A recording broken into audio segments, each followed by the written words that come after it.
Через 2 дня в Москве на Ваганьковском кладбище состоится прощание с известным российским певцом Борисом Михайловичем Моисеевым. По предварительной версии полиции, Борис Моисеев скончался в своей квартире в результате сердечного приступа и инсульта. Однако сегодня с помощью записи видеокамеры, установленных в квартире Моисеева, было установлено, что смерть артиста имеет криминальный характер. Сегодня рано утром были арестованы виновники смерти Бориса Михайловича и установлены точные причины трагедии. Помог следствию родной брат Бориса Моисеева Маркс Толкач. Он заявил, что в последние месяцы состояние здоровья Бориса Михайловича было стабильное, и он перестал жаловаться на здоровье. Боря недавно выписался из клиники, стал чувствовать себя лучше и даже готовился полететь в Юрмалу, говорит родной брат артиста. По делу о трагической смерти Бориса Моисеева были задержаны его 30-летняя домработница Елизавета, концертный директор Сергей Горох и сосед по лестничной площадке Николай. На допросе в полиции они сделали чистосердечное признание и рассказали о мотивах преступления. Стало известно, что смерть Моисеева скрывали 10 часов. Борис Михайлович скончался в 6 утра 27 сентября. Однако официальное заявление о смерти артиста поступило лишь в 16:00.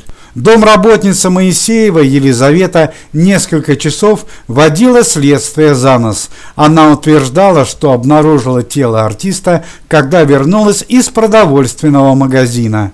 Однако ее показания оказались враньем. В действительности Борис Михайлович скончался рано утром у себя на кухне.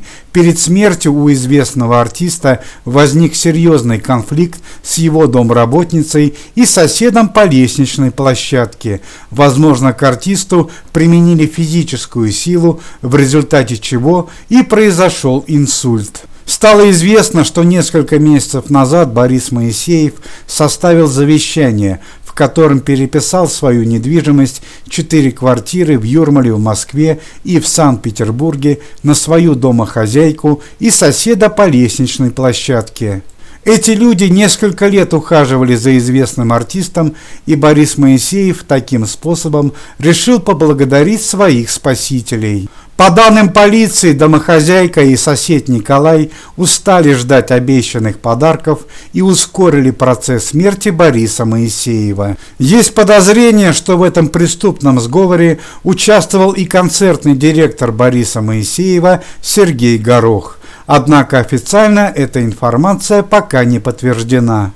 Также после смерти Бориса Моисеева из квартиры артиста исчезли ценные вещи, крупная сумма в валюте и документы на авторские права. По всей видимости, именно по этой причине домработница Елизавета и концертный директор не сразу сообщили о смерти Бориса Михайловича. На данный момент криминальное трио задержано и дает показания в полиции.